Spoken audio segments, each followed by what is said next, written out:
Synthetic drugs have been popping up all over the state, and police say they usually show up in waves. Synthetic drugs became a huge problem in one southern Kentucky town last summer, and police are still feeling the ripple effects months later. WKYT investigative reporter Miranda Combs takes us to Williamsburg. Check on 183. Do what? There are 262 inmates in this jail today, more than 100 over capacity. This man watches over all of them.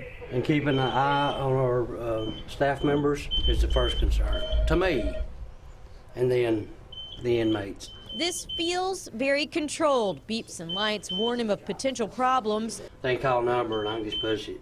But there's a new problem that's out of his control. Really anyone that comes near it. Oh, terrifying.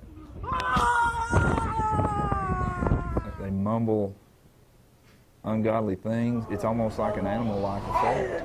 They have no control of their body movements. Whoa. It's probably the worst thing that I've seen. Whitley County Jailer Brian Lawson says just in the past 6 months they've seen at least 25 cases of inmates on synthetic drugs. The drug has a weird shelf life, he says. It could be a week before symptoms start. It puts every deputy jailer in harm's way. It puts every inmate in that cell in harm's way. The most violent people that I have ever encountered in law enforcement. I mean, these people were extremely violent, hallucinating. I mean, I can't tell you enough how violent they are. He has story. We had one individual that we had handcuffs on, was literally pulling skin and all off, trying to get the handcuffs off. After story.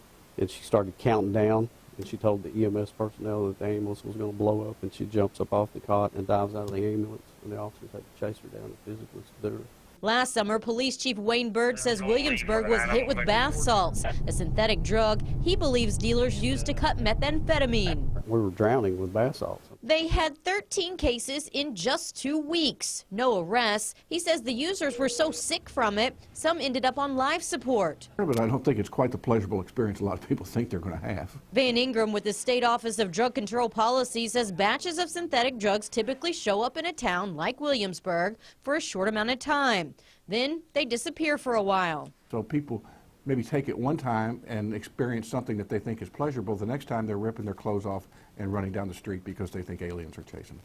Ingram says there's no quality control when it comes to synthetic drugs. He's pushing for harsher penalties for dealers this legislative session. So I think we'll have a number of bills to address it, and like everything, it'll take some time through the session to sort out, but I think we will address synthetics in a more meaningful way going forward. And Ingram says right now, for a first offense of selling a synthetic drug in Kentucky, it's just a misdemeanor. He says if you are dealing the drug over a certain amount, it needs to be a felony. Even the effects of this drug worrying emergency room workers. Chief Bird was saying basically when he brings people in like that, the emergency room workers are terrified because they don't know what they're going to do. As you can see, they're out of control a lot of times. It's a frightening experience. Just seeing those restraints on the chairs makes you realize this is a bad situation. Scary. All right, thanks, Miranda.